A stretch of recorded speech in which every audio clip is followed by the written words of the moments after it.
आज हम लोग कवर कर रहे हैं Indian parliament for ICSC class 10th।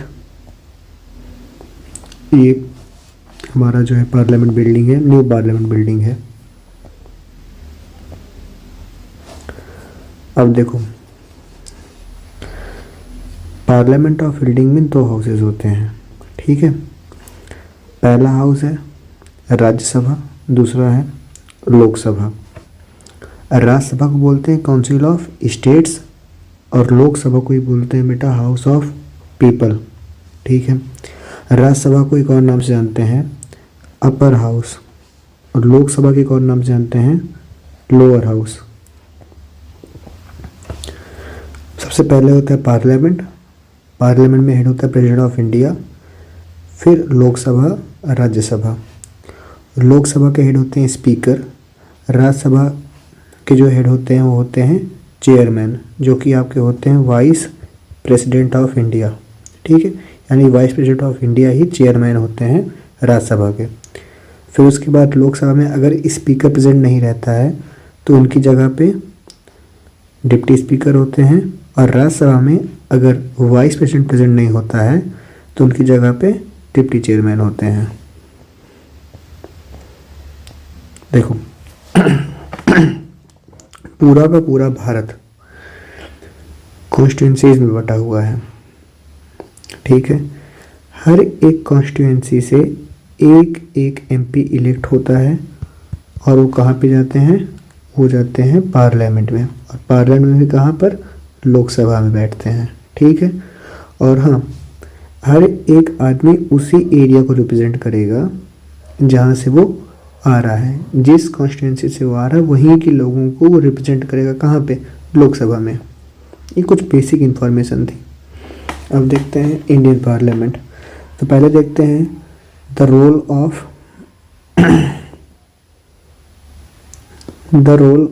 Of parliament. इसका काम क्या है? तो पहला काम है क्रिएट लॉज। ये जो है लॉज बनाते हैं, नियम बनाते हैं, कानून बनाते हैं। नेशनल फाइनेंस की देखरेख करते हैं। क्वेश्चंस मिनिस्टर्स, यहाँ पे जो मिनिस्टर्स हैं जिनकी सरकार है, railway minister, road minister, finance minister, home minister, उनसे यहाँ क्वेश्चंस पूछे जाते हैं। उसके अलावा addresses issue concerning citizen security and welfare. उसके अलावा जो है यहाँ पर और भी इशूज़ को जो है एड्रेस किया जाता है, समझा जाता है, बात की जाती है उस पर, कैसे इशू जिसमें जो है सिक्योरिटी और हमारे वेलफेयर की बात हो। Representation, it represents be the people of India with members from diverse region, communities and faith. यहाँ पे एक पार्लियामेंट में, लोकसभा में भी और राज्यसभा में भी पूरे भारत से लोग इसमें चुन के आते हैं। वो अलग अलग जगह होते हैं, जैसे उसमें नॉर्थ ईस्ट के भी लोग होंगे, केरल के भी लोग होंगे, यूपी के भी लोग होंगे।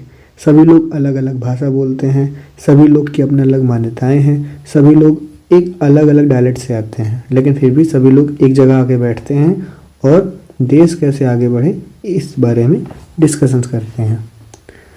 और parliament known as the symbol of national hope and aspiration. अब देखो federal setup in India. First of all, federal setup का मतलब क्या है? Dual governance with national government and state government. हमारे यहाँ 2 स्टेप्स, 2 लेयर पे जो है सरकार काम करती है, एक यूनियन और एक स्टेट लेवल। यूनियन मतलब Delhi, that means all over the country. State मतलब वो स्टेट कोई भी हो सकता है, यूपी, एमपी, आप लोग देखते होंगे। यूनियन पे हमारे प्राइम मिनिस्टर, स्टेट के लिए हमारे चीफ मिनिस्टर। तो क्या 2 स्टेप पे हमारे पास सरकारें हैं? हाँ हैं। तो इसलिए बोल सकते हैं कि इंडिया एक फेडरल सेटअप है, ठीक है। Constitutional basis, India is declared as a union of states. India क्या है? यूनियन ऑफ स्टेट्स है। ये स्टेट्स का एक यूनियन है, ठीक है। Power distributed between union and states, और जो शक्तियाँ हैं जो काम करने की शक्तियाँ हैं वो बांटी गई हैं यूनियन को भी और स्टेट्स को भी। इम्पॉर्टेंस ऑफ फेडरल सेटअप, क्यों जरूरी है फेडरल सेटअप भारत में? It ensures unity in diverse societies with different races, religion, customs, language. देखो,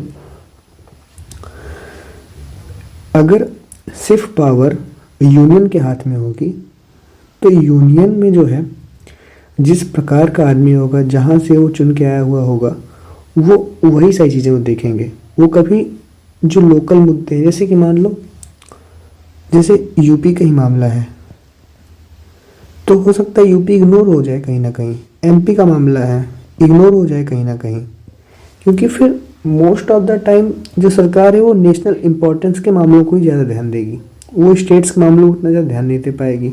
और हर एक स्टेट में एक अपनी अलग भाषा है, वहाँ के लोग अलग हैं, वहाँ के अपने संस्कृति अलग है, फेथ अलग है, तो वो जो है एक प्रॉपर यूनिटी बन नहीं पाएगी। इसकी वजह से जो है स्टेट्स अपने अपने अलग अलग स्टेट्स हैं, भाषा के आधार पे, अपने फेथ के आधार पे, और वहाँ की सरकार स्टेट्स को ध्यान देती है, और फिर जो सेंट्रल गवर्नमेंट है वो पूरे के पूरे देश को ध्यान देती है।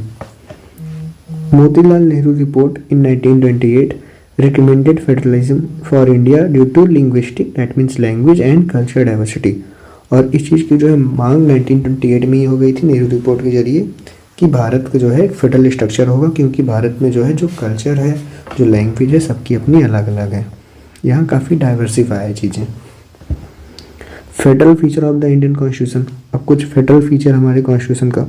तो सबसे पहले डुअल गवर्नमेंट, यानी कि मैंने पहले ही बता दिया हमारे पास दो लेवल पे जो है सरकारें हैं, एक यूनियन और दूसरी स्टेट।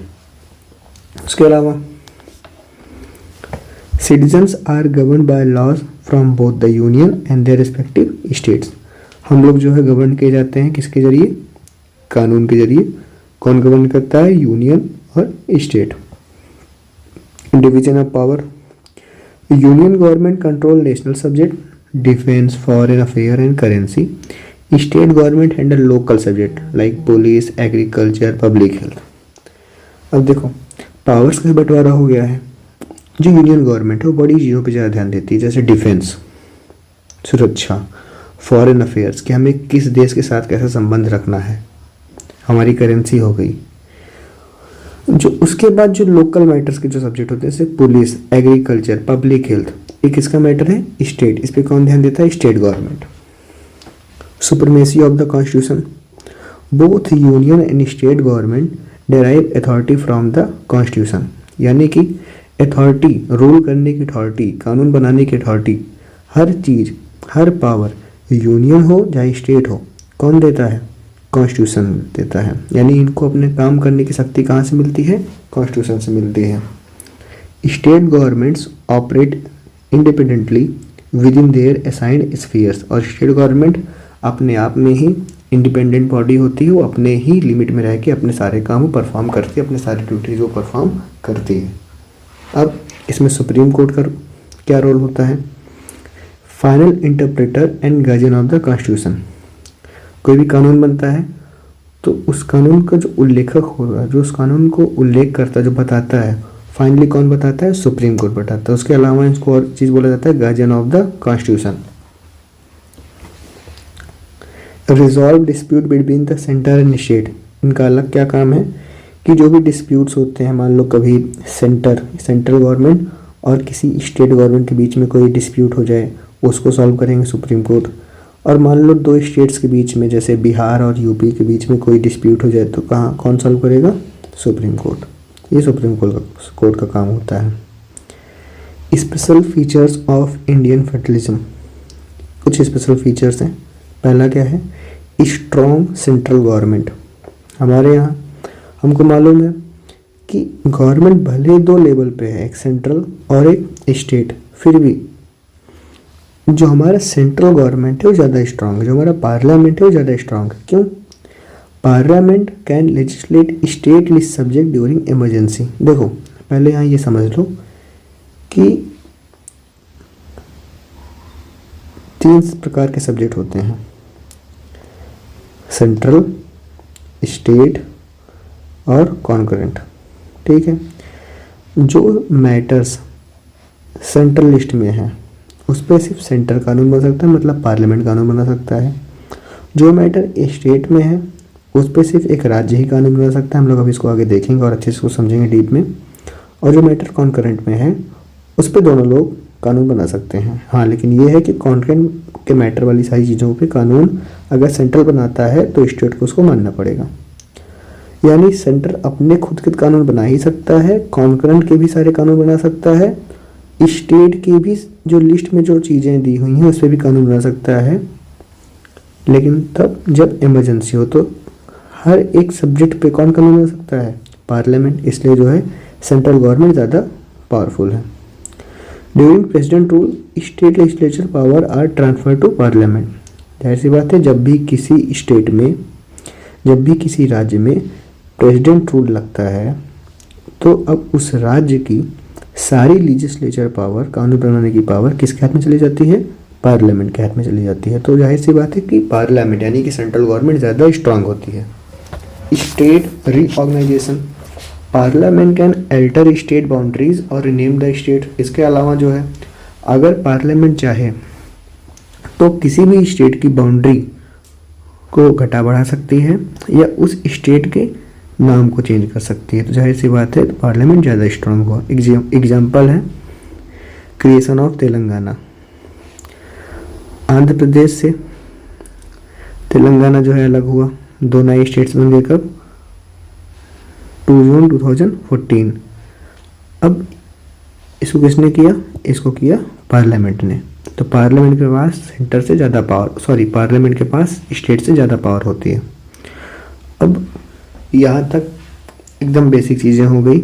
अब यहाँ से मेन चीज़ें शुरू होती हैं। दैट इज़ हमारे पास 2 हाउसेज हैं, एक है लोकसभा, एक है राज्यसभा। तो पहले एक एक करके हम लोग देखेंगे। पहला हमारा लोकसभा, ठीक है।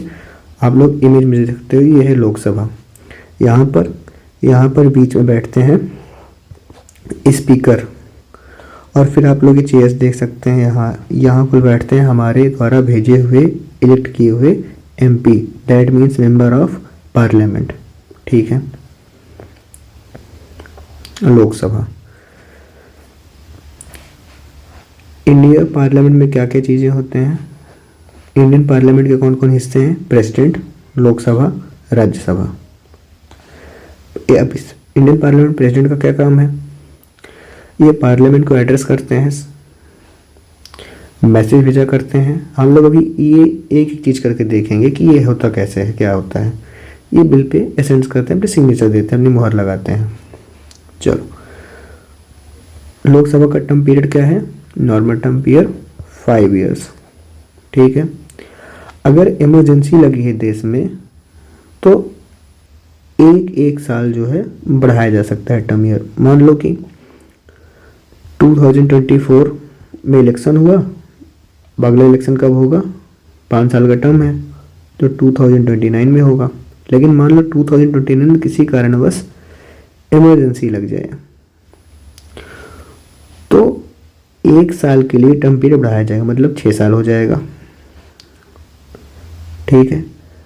फिर अभी इमरजेंसी नहीं खत्म हुई, अभी भी चल रही है, फिर 1 साल के लिए बढ़ा दिया जाएगा, मतलब 7 साल हो जाएगा, ठीक है। तो एक साल के लिए बढ़ता रहेगा इमरजेंसी के समय में। नहीं तो नॉर्मल और स्टैंडर्ड जब भी पूछे कितने साल का होता है, चुप मार के बस 5 साल का टर्म पीरियड होता है। स्ट्रेंथ क्या है? मैक्सिमम हमारे यहाँ जो स्ट्रेंथ है लोकसभा की फिलहाल वो है 550 मेंबर्स, यानी कि टोटल कितने लोग हो सकते हैं? 550 लोग हो सकते हैं, जिसमें से 530 रिप्रेजेंट करेंगे स्टेट्स को और 20 रिप्रेजेंट करेंगे UT, यूनियन टेरिटरीज को। टोटल कितने हो गए? 550। ये तो मैक्सिमम स्ट्रेंथ है। फिलहाल हमारे पास कितने हैं?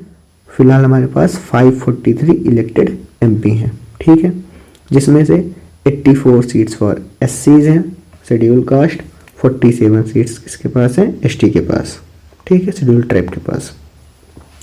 इलेक्शंस, इलेक्शन बेस्ड होता है यूनिवर्सल एडेड फ्रेंचाइज, दैट मीन्स वही लोग वोट डाल सकते हैं लोकसभा के इलेक्शन में जिनकी एज 18 या 18 प्लस हो। मेंबर्स इलेक्टेड फ्रॉम कॉन्स्टिट्यूएंसीज, ठीक है, हर एक मैंने भी बताया कि पूरा का पूरा देश कॉन्स्टिट्यूंसीज में बटा हुआ है और हर कॉन्स्टिट्यूंसी से एक मेंबर, एक एमपी जो है इलेक्ट होता है और इलेक्ट होकर कहाँ जाकर बैठते हैं? लोकसभा में। क्वालिफिकेशंस और डिसक्वालिफिकेशंस क्या हैं लोकसभा का मेंबर बनने के लिए? तो सबसे पहली क्वालिफिकेशन, आपको इंडियन सिटीजन होना चाहिए, आपकी एज 25 या 25 अबव होनी चाहिए और आप एक रजिस्टर्ड वोटर हो। ठीक है। डिसक्वालिफिकेशन, अगर आप कोई भी ऑफिस ऑफ प्रॉफिट होल्ड कर रहे हो, मतलब आप कोई जॉब कर रहे हो, तो आप जो है लोकसभा मेंबर नहीं बन सकते हो। लेकिन याद रखना, आप इलेक्शन लड़ सकते हो, बस ओथ लेने से पहले, शपथ लेने से पहले लोकसभा मेंबर की आपको अपने जो है पद से रिजाइन देना पड़ेगा। डिक्लेयर्ड ऑफ अनसाउंड माइंड, यानी कि जो है आप किसी प्रकार से, जिसको बोलते हैं कि आप मानसिक रूप से स्वस्थ होने चाहिए। अगर आप नहीं हैं तो आप डिस्क्वालीफाई हो जाएंगे। चलिए, थर्ड है ओथ। ओथ मीन्स शपथ। तो हर एक मेंबर, हर एक लोकसभा मेंबर जो है ओथ लेता है, किस चीज़ का? संविधान का और इंडिया सॉवरेनिटी का, संप्रभुता का। वैकेशन ऑफ सीट्स, किन किन हालातों में लोकसभा के मेंबर की सीट्स जो है खाली रहेगी? जब कोई लोकसभा मेंबर रिजाइन कर दे, या लगातार जो है 60 दिन तक अपसेंट रहे पार्लियामेंट से, या फिर जो है इनमें से कोई भी एक जो है चीज़ें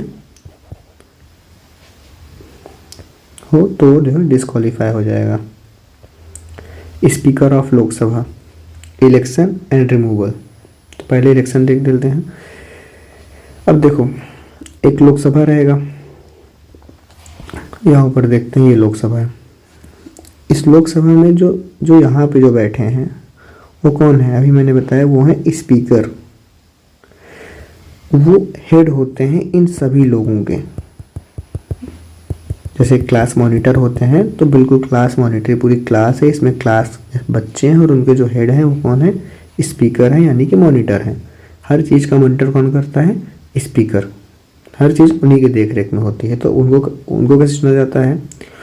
तो वो भी जो है एक मेंबर ही होते हैं।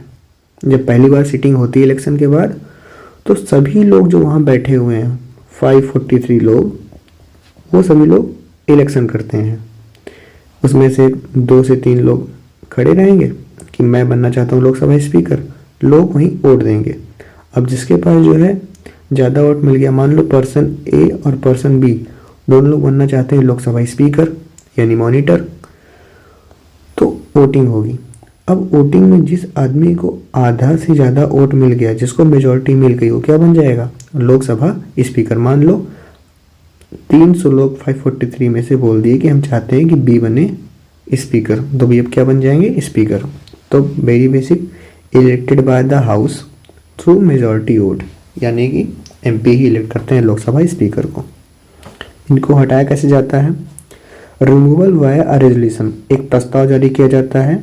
वही बात है, अगर आधे से ज़्यादा लोग बोल दें कि हाँ बी ठीक नहीं काम कर रहे, इनको हटाया जाए, बस नॉर्मली हट जाएंगे। फंक्शंस, इनके काम क्या होते हैं? ये सदन में होने वाली, हाउस में होने वाली डिबेट्स को रेगुलेट करते हैं। ये हाउस में डिसिप्लिन मेंटेन करते हैं और मेंटेन ऑर्डर्स। ये जो क्वेश्चंस पूछे जाने वाले हैं मेंबर्स के द्वारा सरकार से, गवर्नमेंट से, रूलिंग पार्टी से, उसकी एलिजिबिलिटी डिसाइड करते हैं। कोई भी मोशन, कोई भी बेटा एक प्रकार से जो है प्रस्ताव वगैरह जो भी पास होता है वो डिसाइड करते हैं। कोई भी बिल होता है, कोई भी विधेयक वगैरह होता है कि जो है अमेंडमेंट के लिए, उसको ये जो है डिसाइड करते हैं। Final authority on whether a bill is money bill. और हाँ, ये काफ़ी ज़्यादा इंटरेस्टिंग क्वेश्चन है, कई बार ये पूछा जा चुका है कि कौन डिसाइड करता है कि कोई भी बिल, कोई भी प्रस्ताव वगैरह वो मनी बिल है कि नहीं है। तो कौन डिसाइड करता है? Lok Sabha speaker. Lok Sabha speaker decide करते हैं कि कोई भी बिल मनी बिल है नहीं है। ठीक है। Cast are deciding vote in case of tie. इसका क्या मतलब हुआ? मान लो लोकसभा में टोटल 300 मेंबर हैं। ठीक है। अब कोई जो है छोटा मोटा कुछ भी, जैसे जिसमें सिंपल मेजॉरिटी चाहिए होती है, कोई कानून पास होना है, 150 लोग इसमें से बोल रहे हैं कि हाँ ये चीज़ होनी चाहिए, और 150 लोग बोल रहे हैं नहीं ये चीज़ नहीं होनी चाहिए, ये बोल रहे हैं यस, ये बोल रहे हैं नो। अब ऐसे में स्पीकर नॉर्मली कभी वोट नहीं देता है, लेकिन जब मामला टाई का आ जाएगा तब स्पीकर क्या करते हैं, वो देते हैं डिसाइडिंग वोट। अब वो जिधर भी बोल देंगे, अगर बोल दिए यस तो इनका आउट हो जाएगा 151, ये माना जाएगा। वो बोल दिए, अगर ये बोल दिए नो तो इनका आउट हो जाएगा 151, ये माना जाएगा। ठीक है, ये फंक्शंस होते हैं लोकसभा स्पीकर के। इसके अलावा इनके पास एडमिनिस्ट्रेटिव पावर्स भी होती है। Communicate decisions, appoint committee chairman and oversee admission to galleries.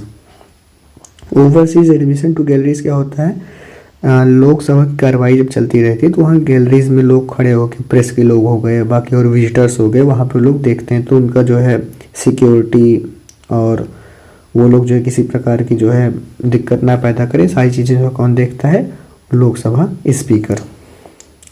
उसके अलावा सुपरवाइज करते हैं जो भी पार्लियामेंट्री कमिटीज़ बनी होती हैं, जो भी ग्रुप बनी होते हैं पार्लियामेंट में, उन सभी का सुपरवाइज कौन करता है, लोकसभा स्पीकर। उसके अलावा एंटी डिफेक्शन लॉ, सबसे पहला एंटी डिफेक्शन लॉ क्या होता है, देखो ये होता है दल बदलू कानून।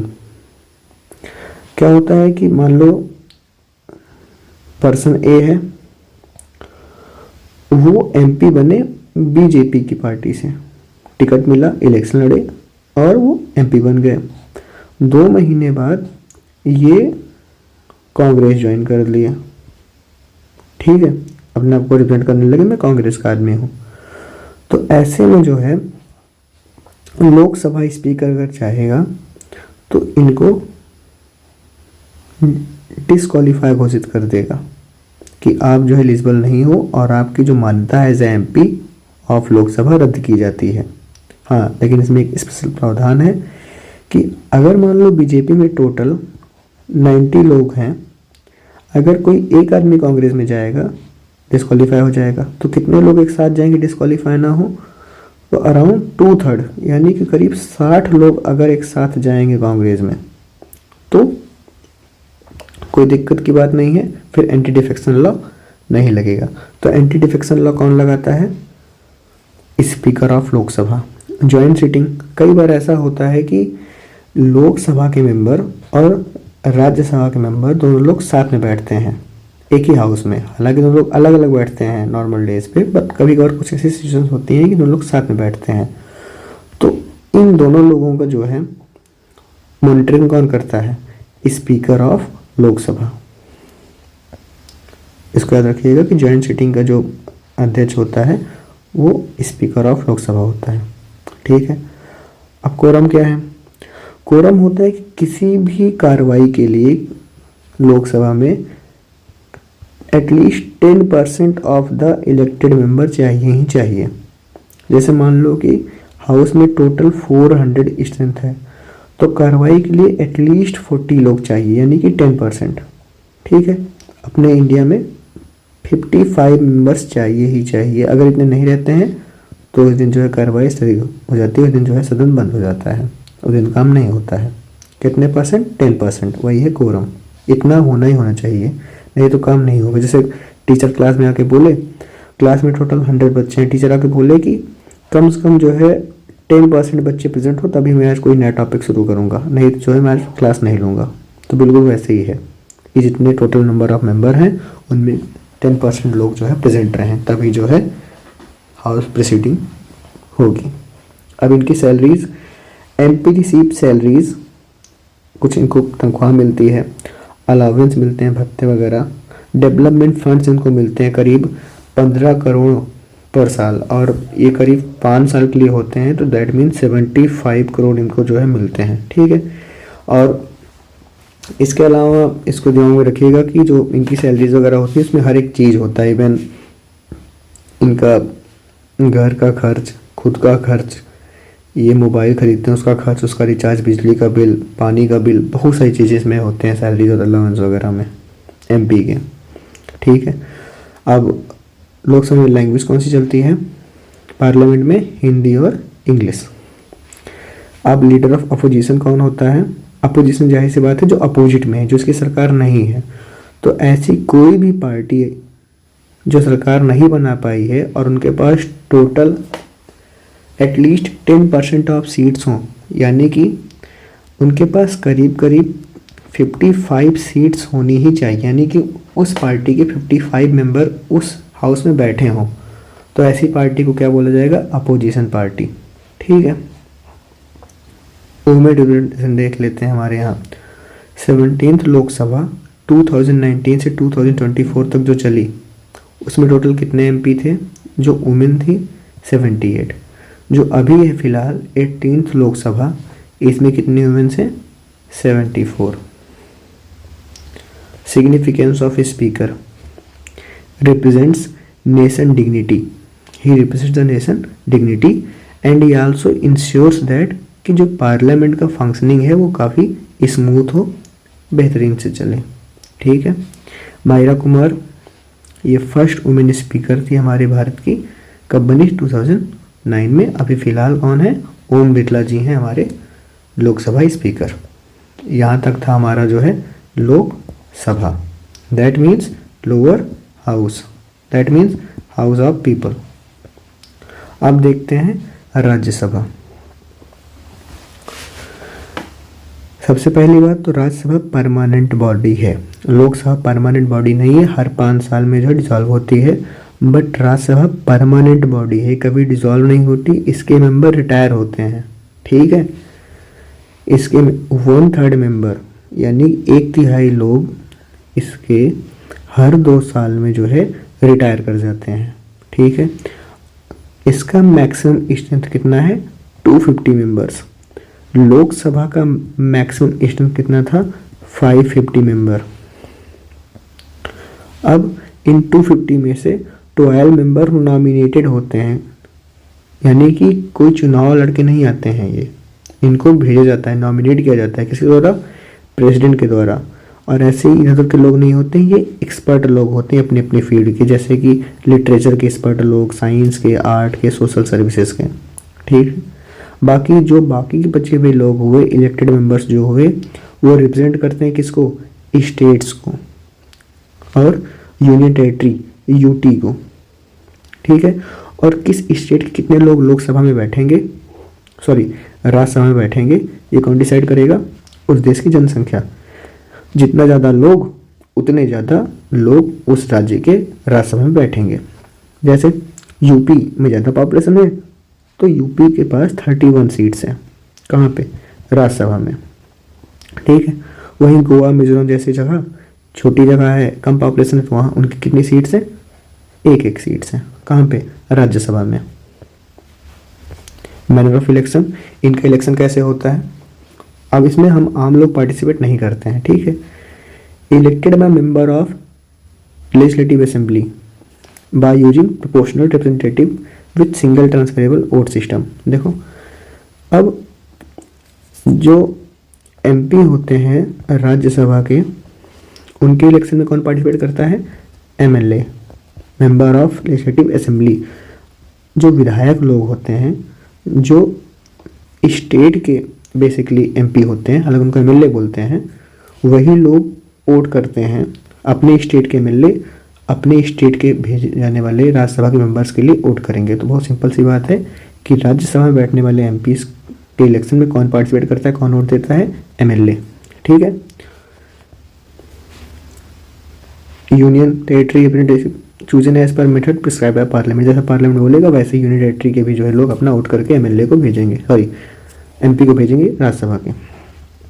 Open ballot system from 2003 now we are using this open ballot system. इसमें क्या होता है? जाहिर सी बात है, इसका वोट होता है, सिंगल ट्रांसफरेबल वोट सिस्टम वगैरह है।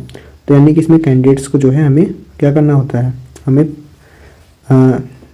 एक प्रकार से अपनी प्रेफरेंस के वाइज उनको वोट करना होता है। जैसे कि मान लो मुझे लग रहा है कि पार्टी सी के कैंडिडेट ए हैं, मैं चाहता हूँ कि ये इलेक्ट हो, तो मैं इनको प्रेफरेंस दूंगा, मान लो 1। फिर मुझे लगता है कि ये इनको इलेक्ट होना चाहिए, मैं इनको दूसरी प्रेफरेंस दे दूँगा।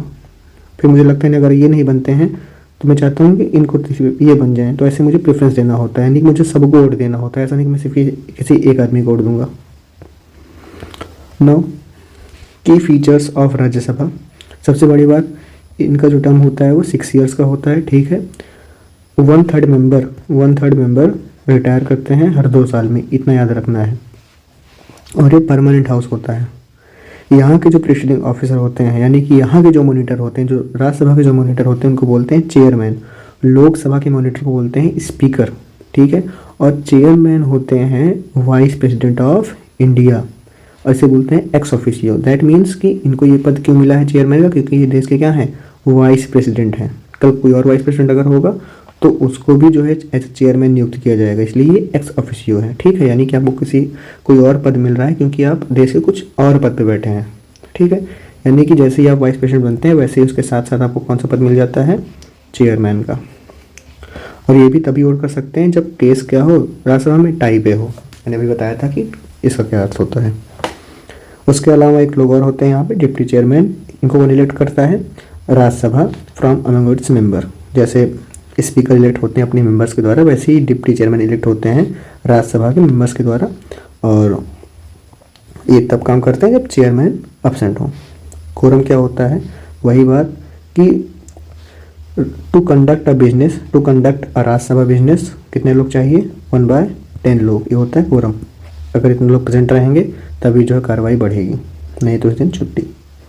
सैलरीज और अलावेंस वही सेम एज लोकसभा मेंबर होता है, ठीक है। इनको कुछ एडिशनल जो है फंड मिलते हैं अंडर MPLADS स्कीम। ये क्या होता है, the members of parliament local area development scheme. इसके अंतर्गत इनको अपने एरिया के सुधार के लिए कुछ पैसा मिलता है। Now parliamentary powers and functions. तो अब पार्लियामेंट की कुछ पावर देख लेते हैं। हम लोग अभी तक कवर किए लोकसभा क्या है, राज्यसभा क्या है। अब देखते हैं इनकी कुछ पावर्स और इनके कुछ फंक्शंस। तो इनके सबसे पहले फंक्शंस क्या हैं, लेजिस्लेटिव पावर्स, ठीक है। अब देखो, union list, concurrent list, state list. Union list में जो है उस पर कौन नियम कानून बनाएगा, पार्लियामेंट। कॉन्करेंट लिस्ट जो है शेयर्ड होती है, यानी कि इसे कानून स्टेट भी बना सकता है, सेंट्रल भी बना सकता है, पार्लियामेंट भी बना सकता है।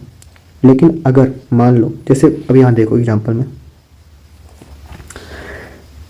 यूनियन लिस्ट है, जैसे डिफेंस, बैंकिंग, करेंसी।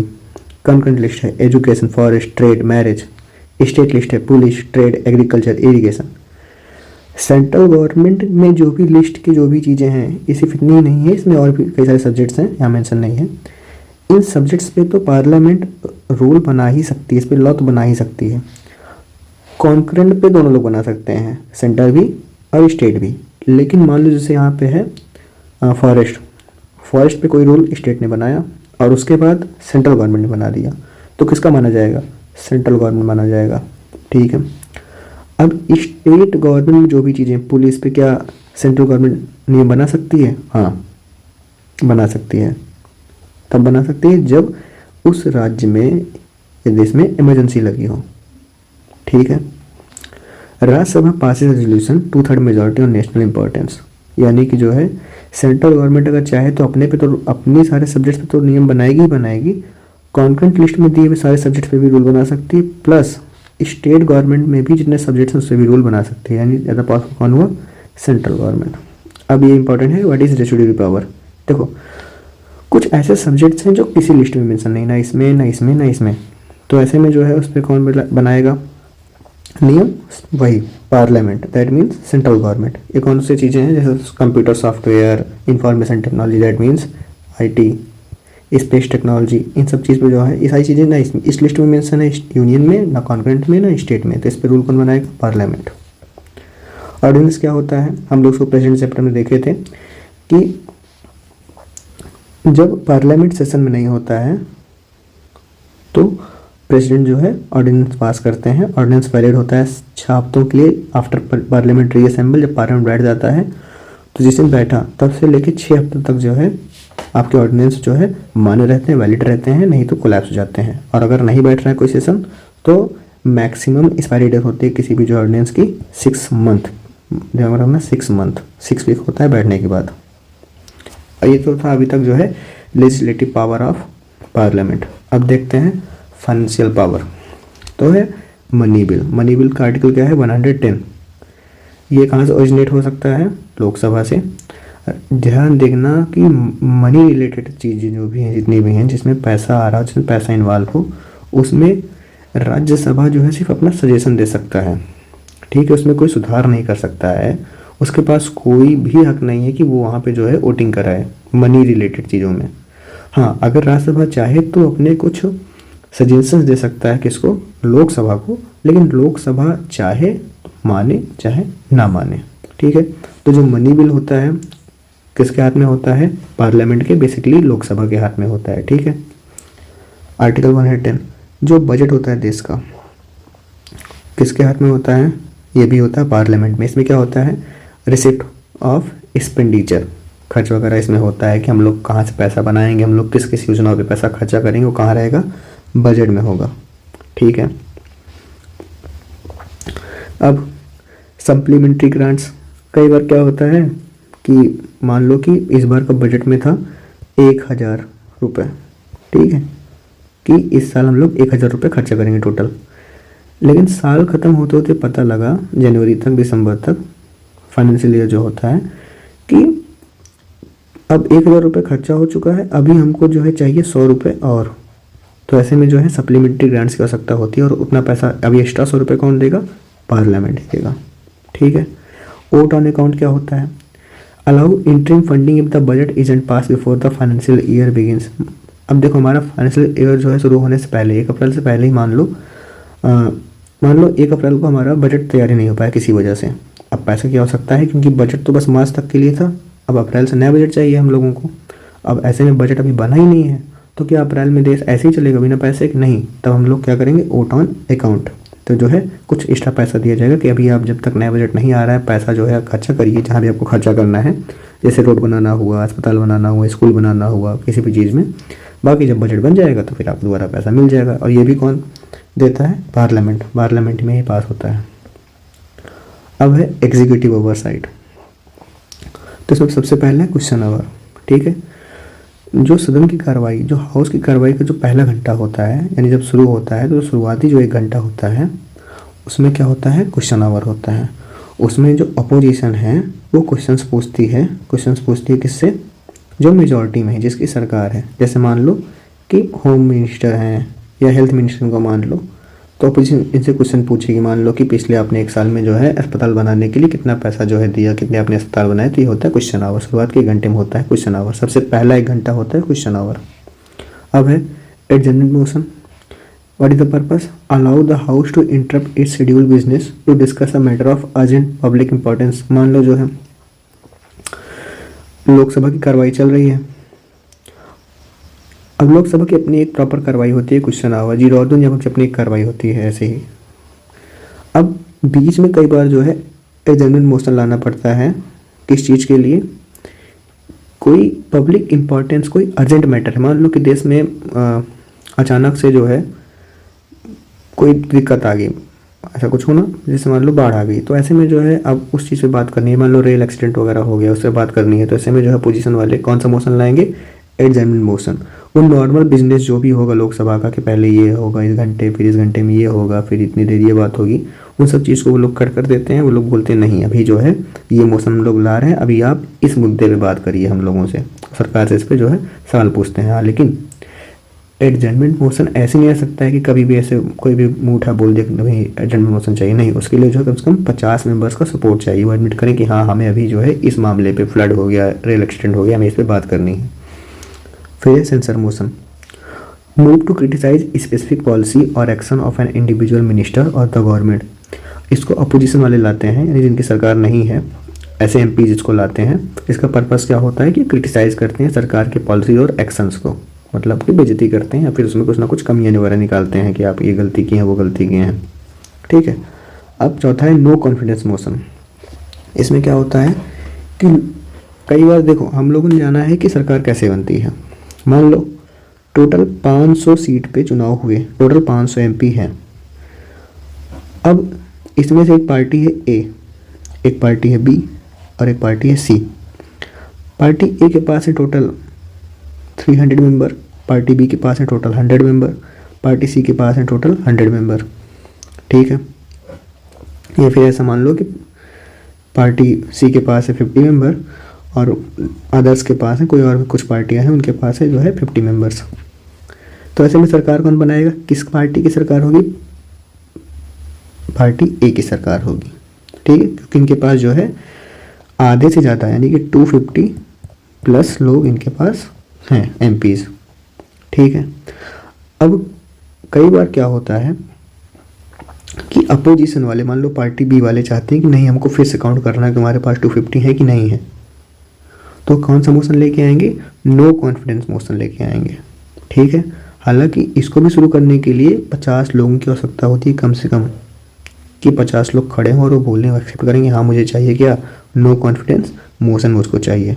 अगर ये पास होता है क्या हो जाता है, अगर मान लो नो कॉन्फिडेंस मोशन पास हो गया, इफ़ पास्ड, सो इससे क्या होगा, अब रिज़ाइन करना पड़ेगा किसको, पूरी की पूरी सरकार को, यहाँ तक कि पीएम को भी, और वो अपनी पूरी, क्योंकि अपनी मेजॉरिटी क्या कर दी हैं, खो दी हैं कहाँ पे, लोकसभा में। जब मेजॉरिटी ही नहीं है, जब आपके पास 250 प्लस मेंबर ही नहीं है, तो आप पीएम किस बात की हुई, तो आपको जो है अपने पोस्ट से रिज़ाइन करना पड़ेगा।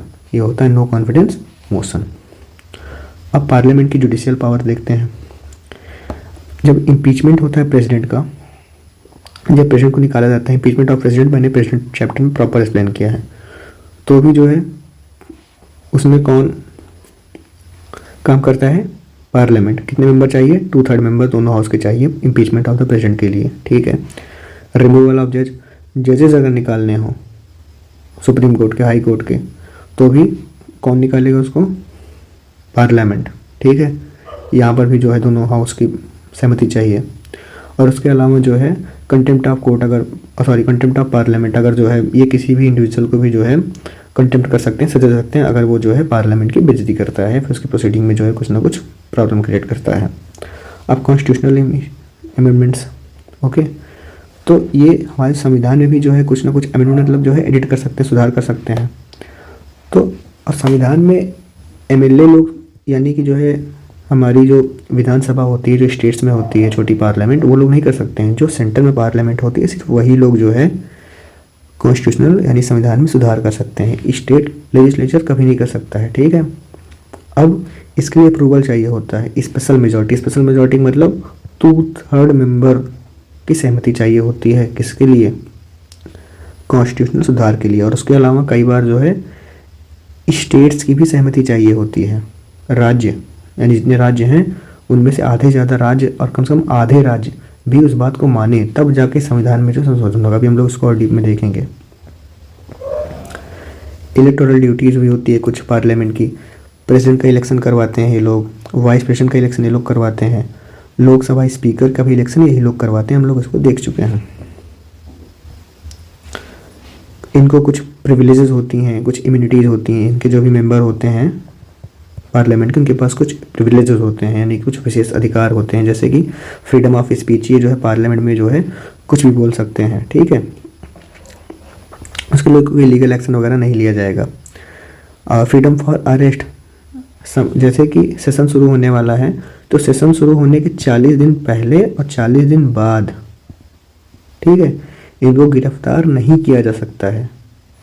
लेकिन ये सिर्फ अप्लाई होगा सिविल केसेस में। अगर कोई भी क्रिमिनल वाला केस है तो इनको अरेस्ट किया जा सकता है, लेकिन सिविल केसेस हैं तो 40 दिन पहले 40 दिन बाद, और कार्रवाई समय अरेस्ट नहीं किया जा सकता है। एक आम आदमी को इम्यूनिटी नहीं होती है, लेकिन एमपी को होती है इम्यूनिटी।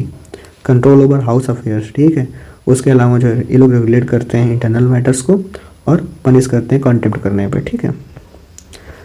कुछ स्पेशल कैरेक्टर्स होते हैं, जैसे कि अमेंडमेंट ऑफ द बिल, ठीक है। कोई भी बिल है तो ये लोग उसका अमेंडमेंट करते हैं, एडिट करते हैं, सुधार करते हैं। Must pass both house with a majority of total member and 2/3 vote of those present. जितने लोग प्रेजेंट हैं उनमें से 2 लोग जो है, 2/3 लोग जो है, यानी कि अगर 100 लोग प्रेजेंट हैं तो उसमें से कुछ नहीं तो 34 लोग जो है, सॉरी उसमें से जो है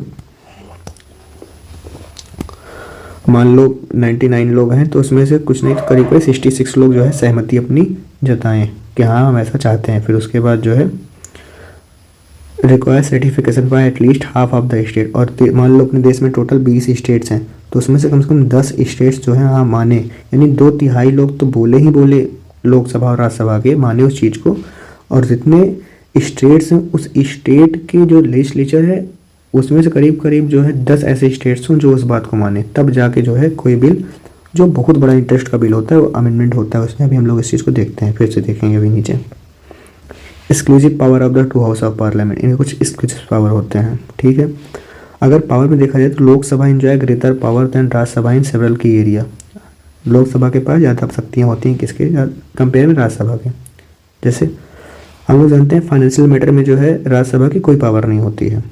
जितने मनी बिल इंट्रोड्यूस होते हैं कहाँ होते हैं, लोकसभा में होंगे, ठीक है।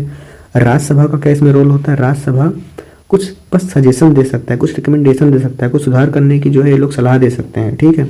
अब लोकसभा पे है कि वो इसको एक्सेप्ट करेंगे या रिजेक्ट करेंगे। If the Rajya Sabha fail to return the bill, और मान लो कि लोकसभा से कोई मनी बिल पास हुआ, अब वो भेजा गया कहाँ पे, राज्यसभा में, कि आप लोग जो है इसको देख लीजिए, कुछ सुधार हो तो आप लोग मुझे बताइए, हम लोग उसको देख लेंगे। अब राज्यसभा उस बिल को रख लिया और भेज नहीं रहा है, कोई बात नहीं कर रहा है उस चीज़ पे, तो 14 दिन बाद अपने आप, 2 हफ्ते बाद अपने आप वो बिल जो है अप्रूव हो जाएगा, लोकसभा से पास हो जाएगा, ठीक है। Responsibility of the council of minister, collective responsibility the union council of minister, यानी कि जो मिनिस्टर्स का जो ग्रुप होता है ये रिस्पॉन्सिबल किसको होता है, लोकसभा को। किसको जवाबदेह होता है ये, लोकसभा को। नो कॉन्फिडेंस मोशन अभी हम लोग उसको देखें कि अगर ये शुरू होता है, सिर्फ शुरू होगा किसमें, लोकसभा में, तो काउंसिल ऑफ मिनिस्टर्स को क्या करना पड़ेगा, रिजाइन करना पड़ेगा। एडजमेंट और सेंसर मोशन ये सिर्फ कहाँ मूव हो सकता है, सिर्फ और सिर्फ लोकसभा में।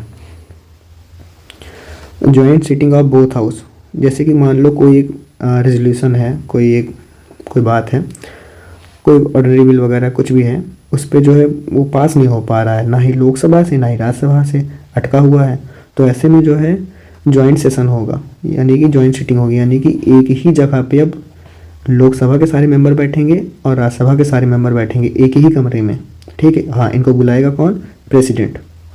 अब दोनों लोग एक ही जगह बैठे हैं तो इनका ऑफिसर कौन होगा, इनका प्रेसिडेंट ऑफिसर कौन होगा, इनको कौन नेतृत्व करेगा, कौन डिसिप्लिन मेंटेन करेगा, स्पीकर ऑफ लोकसभा की राज्यसभा के जो है चेयरमैन, इन सभी लोगों को जो है अब जो हैंडल करेंगे ज्वाइंट सेशन में वो होंगे लोकसभा के स्पीकर। तो यानी ज़्यादा पावर हुई ना लोकसभा के पास। Presiding officer the speaker of the Lok Sabha preside over joint sitting, यानी ज्वाइंट सीटिंग का जो है नेतृत्व कौन करेगा, कौन इसको मतलब संभालेगा, स्पीकर ऑफ द लोकसभा।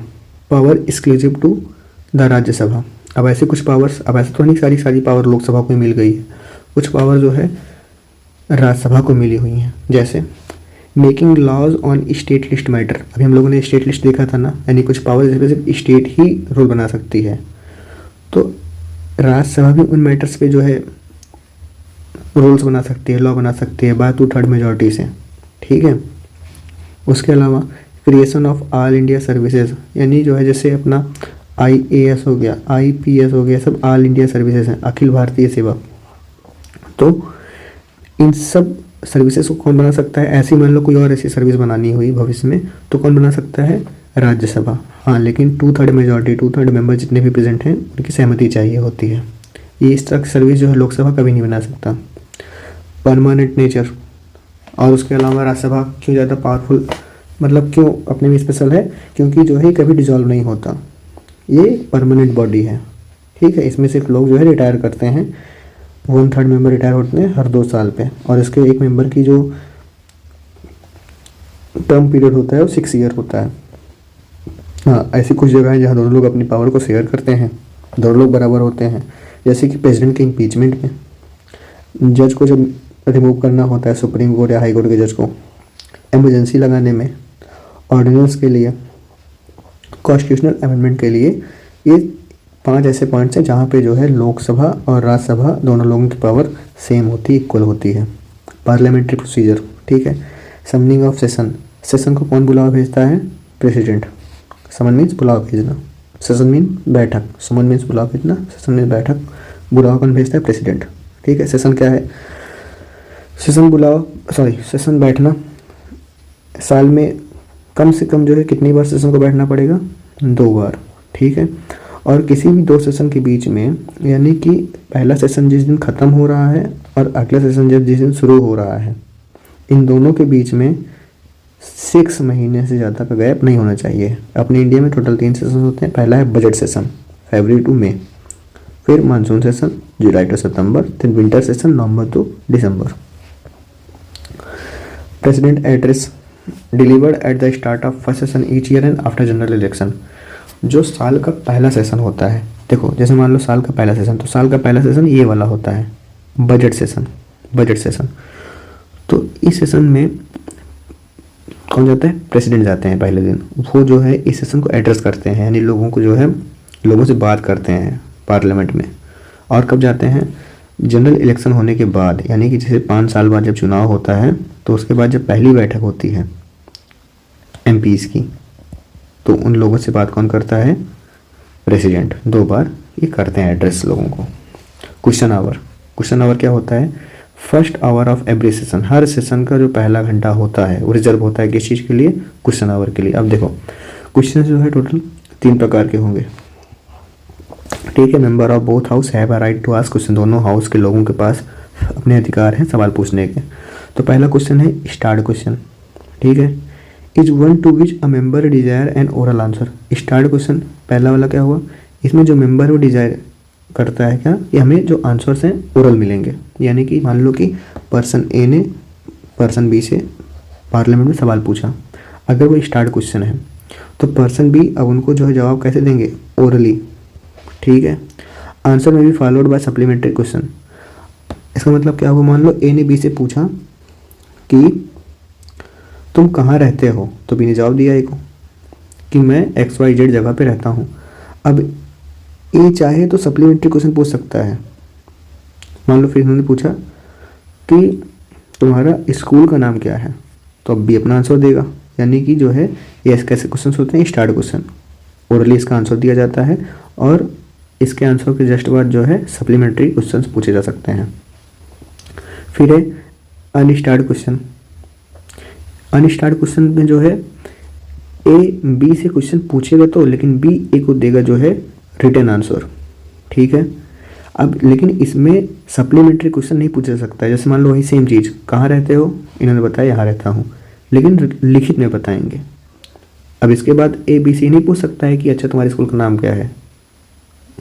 तीसरा है short notice question, can be ask with notice shorter than 10 clear days, यानी कि जो है 10 दिन से कम दिन में जब क्वेश्चन पूछे जाते हैं तो होते हैं शॉर्ट नोटिस क्वेश्चन। और ये हमेशा जो है आंसर्स में भी फॉलोड बाय सप्लीमेंट्री क्वेश्चन, इसमें जो है क्वेश्चंस के बाद दोबारा क्वेश्चंस पूछे जा सकते हैं, जैसे भी मैंने बताया सप्लीमेंट्री क्वेश्चंस। फिर क्या होता है? 0 hour. After question hour, question hour 1 घंटे का होता है, उसके बाद क्या शुरू हो जाता है पार्लियामेंट में? 0 hour. It allows member to raise issue without prior notice, often leads to heated debates and disruptions. अब इसमें क्या होता है कि जो अपोजिशन में है वो रूलिंग पार्टी से जो है काफ़ी ज़्यादा बहसबाजी होती है, ठीक है, डिबेट वगैरह होता है इसमें 0 आवर में। अब है लेजिस्लेटिव प्रोसीजर्स।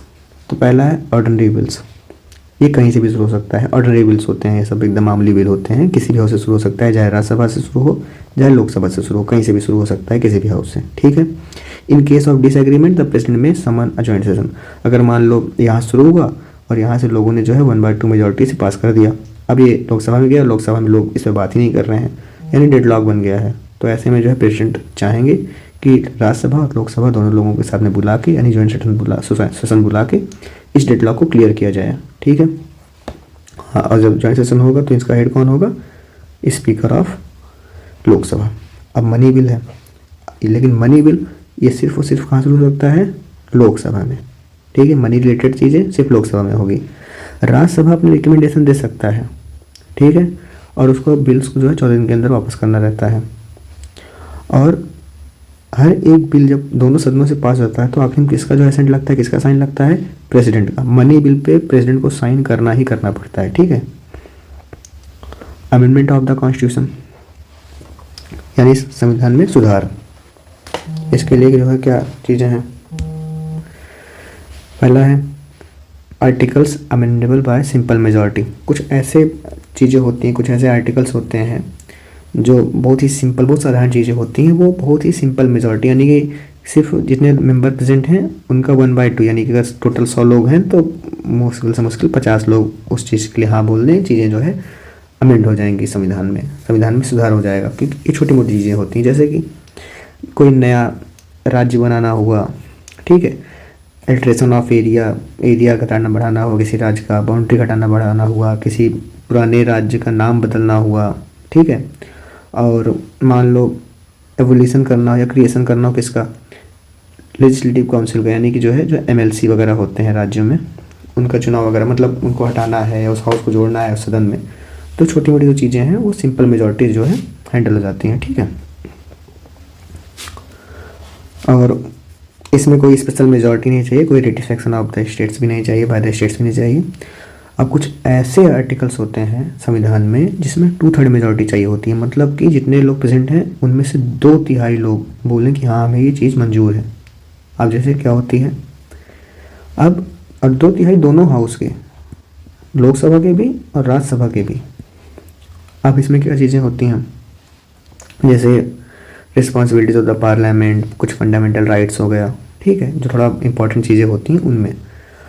अब तीसरे प्रकार का जो अमेंडमेंट होता है संविधान में, उसमें 2/3 majority of the both houses तो चाहिए चाहिए, लेकिन राज्यों की भी मंजूरी चाहिए।